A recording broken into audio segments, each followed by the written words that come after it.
मला ना हे खेकडे खूप आवडतात. तर आमच्याकडे ह्या खेकड्यांना इंग्लिश खेकडे असं म्हणतात. तुमच्याकडे काय म्हणतात ते नक्की मला कमेंट करून सांगा.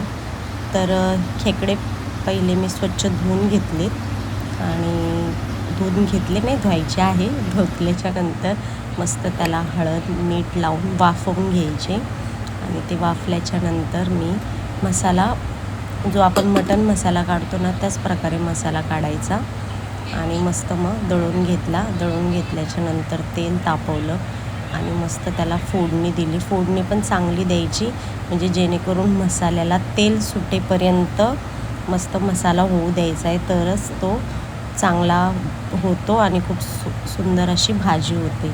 आणि मसाल्यामध्ये मी माझा घरगुती मसाला पण वापरला आहे आणि तो मसाला टाकल्याशिवाय माझ्या भाजीला चवच येत नाही असं मला वाटतं. तर मस्त मी मसाला बनवून घेतला आणि मस्त बघा तरी आली आहे मसाल्याला.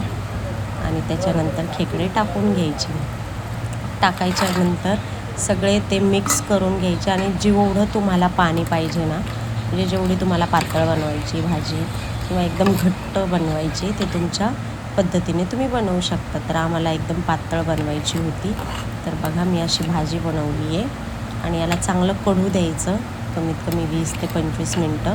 20 ते 25 मिनटं कढल्याच्यानंतर खेकडे पण चांगले शिजल्या जातात आणि खूप पूर्ण खेकड्याची चव त्या कालवणात उतरते आणि खूप सुंदर अशी भाजी होते. जर तुम्हाला व्हिडिओ आवडला असेल तर चॅनलला सबस्क्राईब आणि लाईक करायला विसरू नका.